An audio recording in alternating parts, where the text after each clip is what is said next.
And welcome back to my channel, unless you're new here, and then just welcome. My name is Rusty, and this is my channel where I talk about and spotlight my favorite horror movies, or my favorite movies, mostly horror, and my favorite music, mostly metal. And we're going to finish up this little indie block that I picked out of movies that I thought deserve some love and to be spotlit.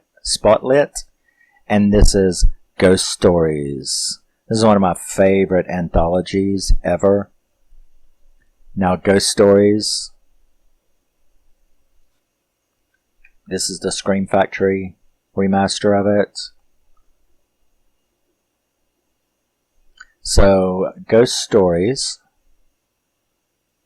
was released in 2017, and it was directed and written by Jeremy Dyson and Andy Nyman. It stars Samuel Bottomley, Alex Lawther, Deborah Wastell, and Amy Doyle.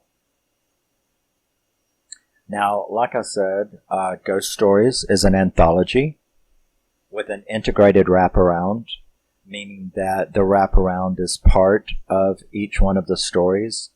So it's not just like the Crypt Keeper telling you three different stories. There's three different stories and the wraparound. So there's 4 stories in this movie. But they're all integrated, meaning that the guy that I'm going to be talking about, he's in every one of the stories. So it's an integrated story. The wraparound is integrated, not just like a host or Elvira or the Crypt Keeper telling you a story. So in this movie, we have Philip Goodman. Philip Goodman is a 40-year-old who had a pretty bad childhood in that his father was a religious fanatic, and so he grew up to have a lot of animosity against supernatural beliefs and supernatural claims and supernatural things like psychics, and so he became a professor and he became a debunker of psychics, supernatural phenomena, supernatural claims, people telling, I saw a ghost, or psychics who, can talk to the dead and stuff like that. So he really don't like them. And he has a show on TV where he busts people telling fake supernatural stories and psychics and stuff like that. Now, one of his heroes is a psychologist who kind of did the same thing when he was a kid. This guy was doing it when he was a kid, and now he's grown up and he's doing it too. So he's kind of a hero of his, and he saw his show because he's missing. He's been missing for years, this man, this psychologist. So he gets a package one day, and it's got a cassette tape in it and a letter, and it's that guy. So he's freaked out, because this guy is like, I saw your show, and I'm ashamed of what I used to do because I'm a believer now in supernatural activity, and I think you should come and see me. Well, he goes and sees him because that's one of his heroes, right? It changed his life to see what that man did when he was a kid.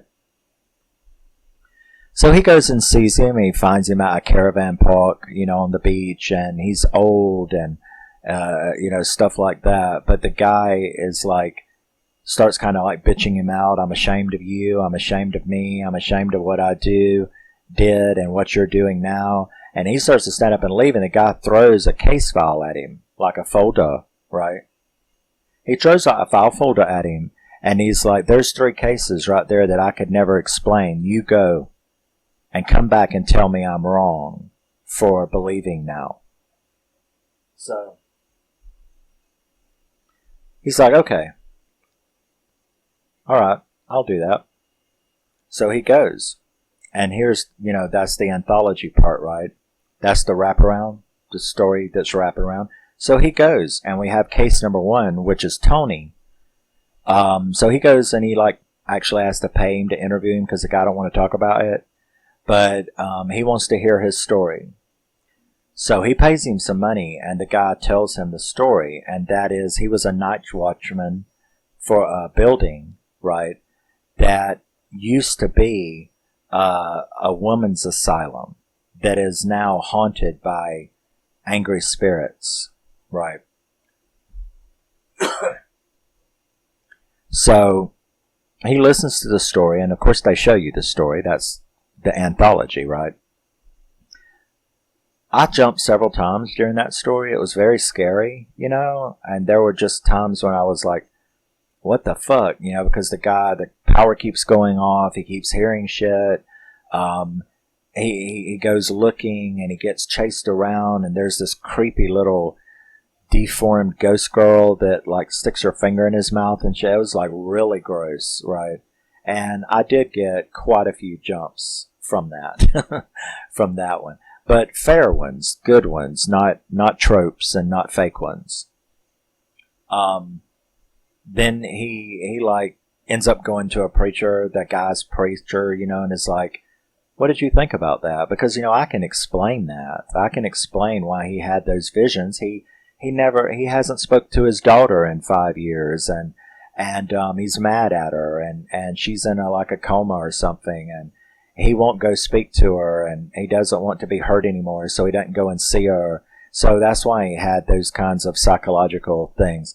And the preacher, tells him, the priest, he's like, you're just trying to explain it away. What matters is that afterwards, he changed his way of living, and he went and saw his daughter, and he got over some stuff. So it's a good thing that happened, regardless of whether you believe it or not. So Philip actually goes and sees his own debilitated father in a nursing, in a care home. So we then move on to story number 2, which is my favorite, and that is Simon.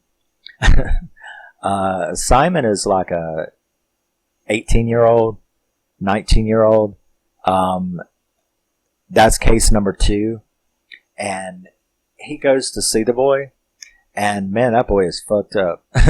But he takes him in, he finally lets him into the house. He is terrified.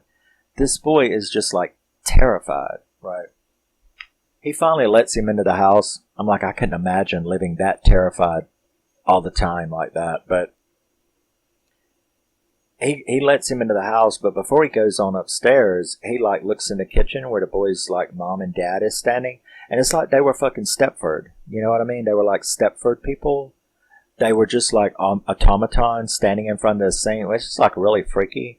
And then he turned to go upstairs and the door slammed, but they weren't nowhere near the door. And then you go upstairs and he can't find the boy's room, but he sees the legs of somebody walking on the floor above him. And then the boy appears behind him. And they go into the room where he then sees all these pictures of all these creatures and stuff on the wall. And he's like, okay, well, first of all, it's like boiling in here, right? And the guy's like, I know, but, we like it the way we like it. And he's like, God, it's hot in here. And that's because how when ghosts come around, they're supposed to make the temperature drop, So the boy like kept it burning up in there. So obviously he was like visited a lot with ghosts or something.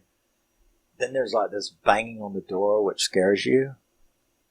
And I'm like, but there was nobody out there, And the boy's like, could you leave me alone now? I'm trying to talk. It's like, I know you're still out there. It was really creepy. I mean, really, really creepy. This whole thing is creepy.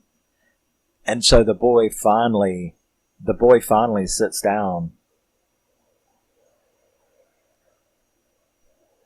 The boy finally sits down. Those assholes are finally leaving. The boy finally sits down and is like, okay, I'll tell you the story, right? And so he starts telling you the story. Then, of course, you see the story. This one scared the fuck out of me, I'm telling you. He's obviously a very nervous kid anyway. But he's one of those jumpy kids, but sensitive and jumpy. But and after you see his family, because he's driving in a car, right? And he told Philip, he's like, I was driving back from taking my driving lesson to get my driver's license, and I had failed. So I was basically driving without a license. So I was really nervous, and I'm driving down this long, long dark streets out in the woods. And his mother and father, they're like calling him on the phone like every 2 seconds, right? So he's like trying to talk to him, and they're like screaming at him, "Where are you? Where were you? How come you're not home yet?" And then the dad gets on because he keeps dropping signal. So the dad gets on and is like, "Don't you dare lay down the phone on me." "I didn't, I swear." And they were just bitching him out. "You're a liar. You didn't send your stuff off to college like you were supposed to do. Your application for university, you didn't send it off." Like, "Well, I thought I did." "No, you didn't. You're just a liar. I bet you're going to tell me that. I bet you're going to lie and tell me you passed the driving exam as well." And it's like the boy's like, "Shit." That's because he knows he didn't, right? So you hear what he's had to live with, and it's like no wonder the boy is jumpy as a virgin at a prison rodeo. You know what I'm saying? Because that's how jumpy that kid is. Well, living with that kind of stuff going on, I understand. So he's driving along, and all of a sudden he hits something. He hits I thought it was a person at first, right? Scared the shit out of me. I almost jumped out of the chair. And his screaming didn't help either. You know what, he did that. But that scared the absolute hell out of me. And he got out, and he looked at, down at it, and then he screamed again because I don't know what the fuck that was. Okay, it looked like Baphomet. That's what it was. It looked like Baphomet. It was some kind of I think that's what it was supposed to be, was Baphomet, because it was like a goat, but yet it kind of looked like a dude, but it also looked like a goat. And it showed its face, and it had a goat face with goat eyes and stuff and horns. And I'm like, what the fuck? So he's freaking the fuck out. He gets back in the car, and he can't get no signal. And he takes off, and the fucking car dies, right? That's nerve-wracking, right? Because the car's dead. And I'm like, this one is really causing me anxiety.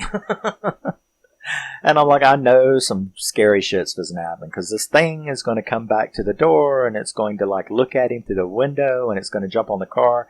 I know I'm about to go through about 20 different jump scares here in a minute. And it does do that. Not as often as I thought it would, though. But I was definitely way up here edgewise, right? Then finally, it opened the back door and got in the car like a fucking taxi, right? And the boy can tell that the door opened and the thing just got in the back seat, and then it put its hands around him and pulled him back, and it said, "Just sit there." And he was like, "Fuck that." And I was like, "Right with you, baby." Run, motherfucker, run. He was like, "Fuck that." And he took off out the car. That was so funny. I mean, it was hilarious. Because I totally agreed with that answer. And he took off running. And then it's this big giant tree. He lost his way, and he's in the woods. He's trying to call somebody, but he can't get no signal. And then this tree comes alive and grabs him and stuff like that. Wow. Now we're back, with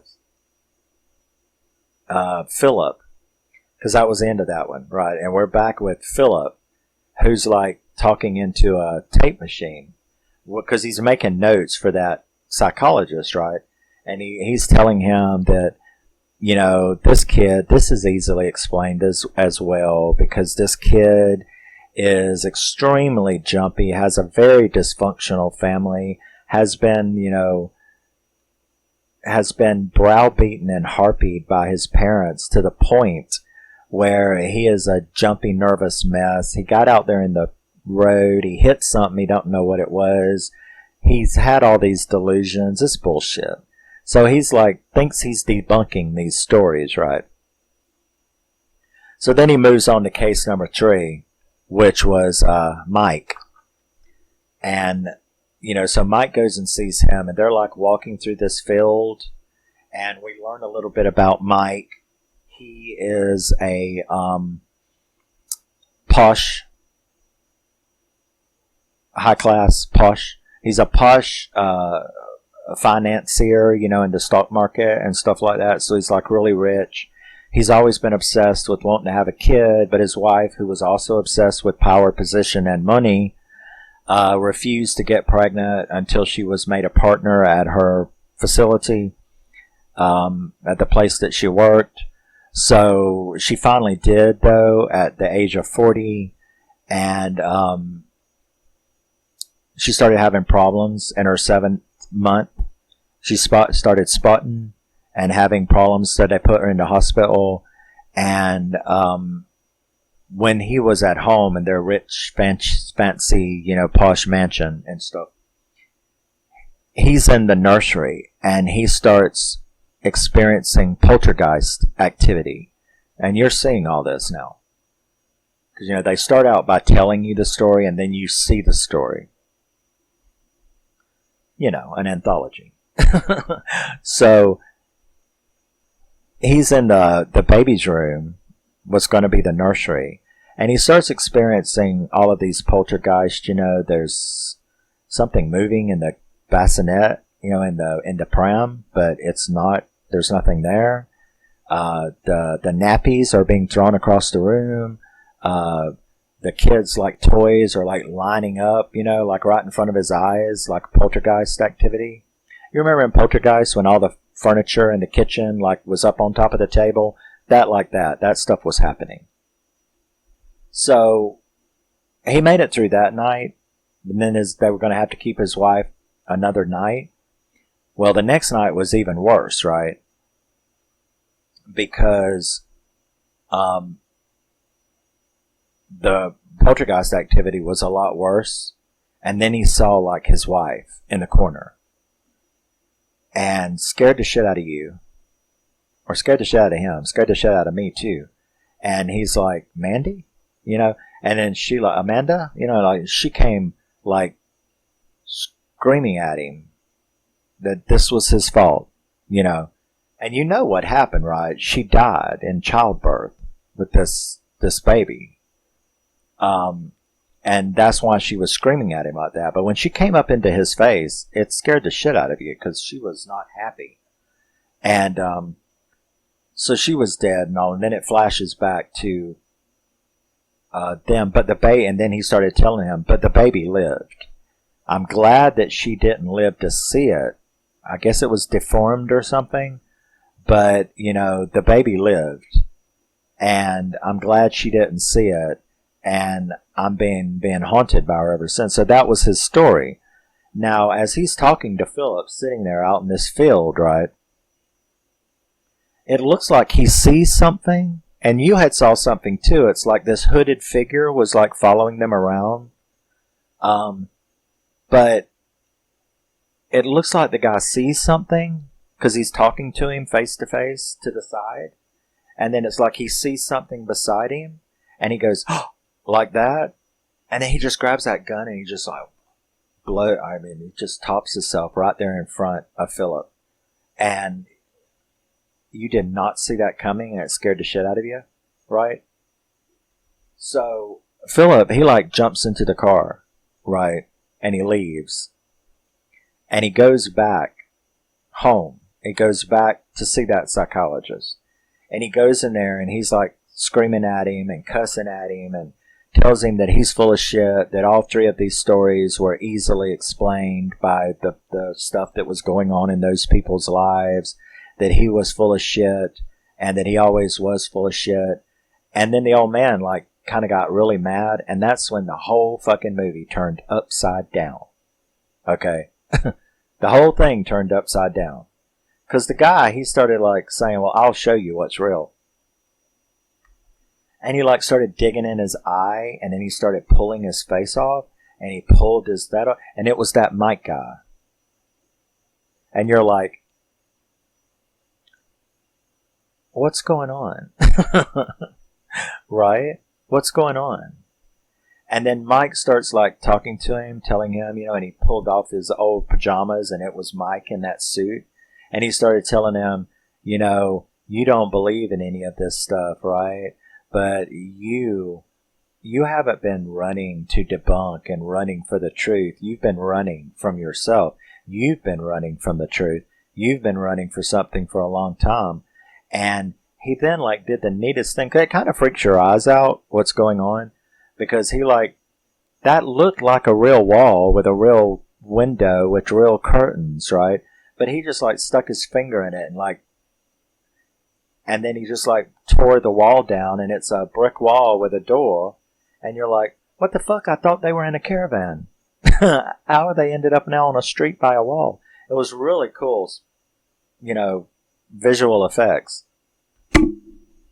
So Mike tells him to come in the door. There's nobody in here, come on. And then he ends up like pulling him in there. And then they're walking down rail tracks, and he's talking to him.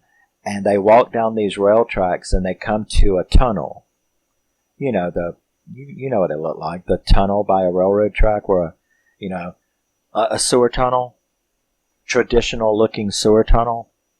And Mike is like, what happened on this date? Because he gives him a date. I didn't write it down, but he gives him a date and he's like, this date, what happened? And he's like, nothing happened. It's like, what happened?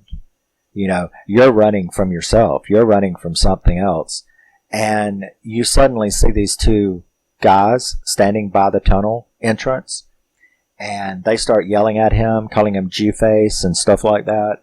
And you can tell they're bullies, right? And then when the camera turns back around, you see Philip as a teenager. So you're like getting some backstory about Philip, right? So he walks over there because they make him come over there. There are these two really chavs is what they are, fucking yobs. Call him over and make him come over, total bullies. And they start like bullying him, messing with him. And then you see another guy show up and you kind of recognize that hoodie as what was following them in the field. And it's a guy that they call Kojak.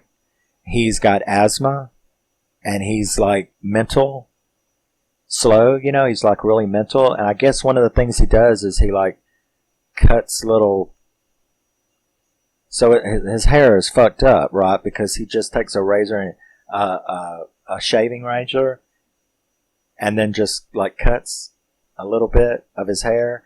So he's like got all these patches of hair, and they call him Kojak. And they're like really mean. So they tell him that he can join their gang if he will go and get them the 10th number off the wall of this tunnel. And the boy is so picked on, and so he agrees to do it. And they keep looking at Philip and telling him to keep his mouth shut.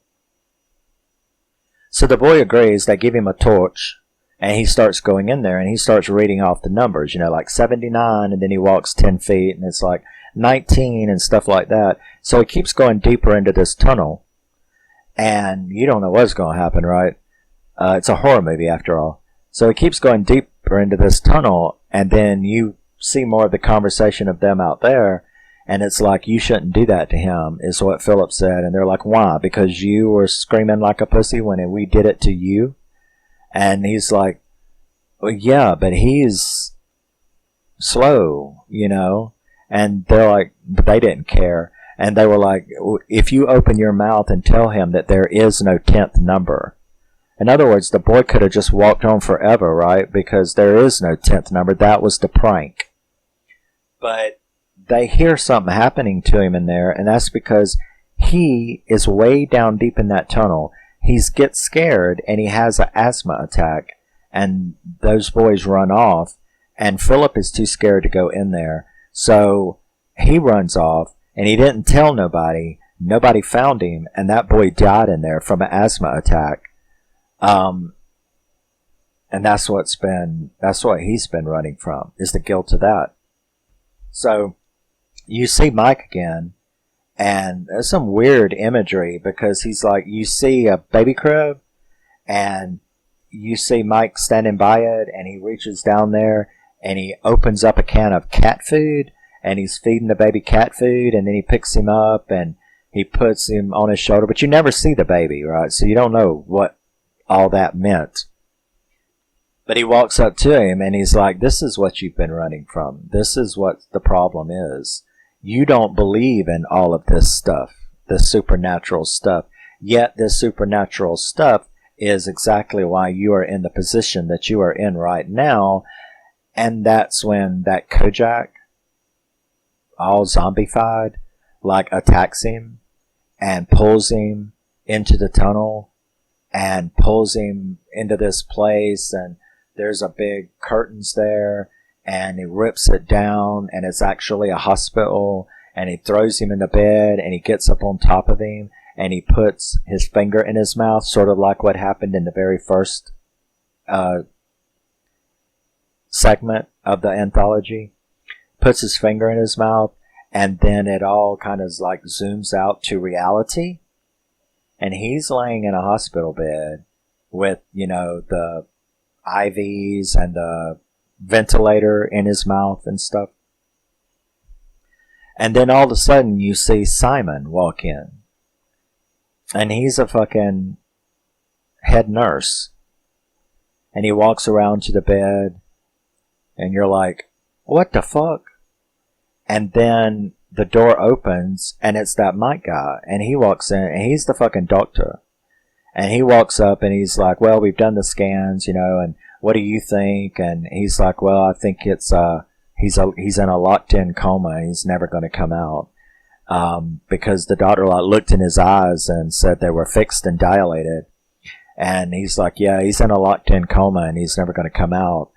And then they both walk out, and you're like, and then the door opens again, and Tony from the first thing, he comes in, and he mops the floors. He's the orderly, and he mops the floors around the bed, and then walks out, and you're like, you know what? None of this shit was real, right? This was all supernatural, taking place in his head. He had tried to top himself in a car with carbon monoxide poisoning and given himself brain damage, and that's why he was in this situation. And the reason that he had tried to top himself was because Kojak had been haunting him all his life since he did that. So in his mind, he was a debunker to try to stop all of this from happening in his head. And none of it was fucking real. Again, none of it was fucking real. And you're like, that was very good, you know? I mean, that was good. So he actually is in the situation that he's in because of supernatural activity, because he was haunted by the vengeful spirit of Kojak, whom he did not help, did not tell anyone when he went home, did not get help for, did not stop those bullies from doing that to him. And that's why he is in the situation that he's in. And in his fantasy now, he's a debunker trying to prove that supernatural activity doesn't exist, because that's exactly what made him top himself, or attempt to top himself, was supernatural activity. He knows it's real because he's been haunted by it his whole life, and that's why he tried to top himself, was over the death of that Kojak boy, the spirit of whom had been haunting him ever since. So, very cool. Very cool in the end. But even if they weren't real, those three ghost stories scared the shit out of me. And the wraparound was fucked up. And you put all of that together, and you have like a really, really good movie. You know? So, yeah. Yeah, that's the tunnel right there. You know, the tunnel that we're going in. But yeah. Ghost stories, that's that Mike's wife that scared the crap out of you, you know? But I really, really enjoy this movie. It's one of my favorite anthologies. It's very, very scary, but it doesn't use a lot of tropes. and it doesn't use unnecessary jump scares. When they give you one, you will feel it. But the stories were very interesting. The acting was phenomenal. Great cast, great story, and you do not see the end of that wraparound coming, because until he went back and confronted that the psychologist about these 3 stories, and the guy started pulling his skin off, and it was Mike. It never occurred to you that this wasn't all kosher, real as can be. So, yeah. If you have not seen Ghost Story, if you like anthologies, or if you like supernatural horror, this is a very, very, very good supernatural horror movie, and it is a very, very good anthology with a big wraparound and 3 segments within it integrated into this wraparound.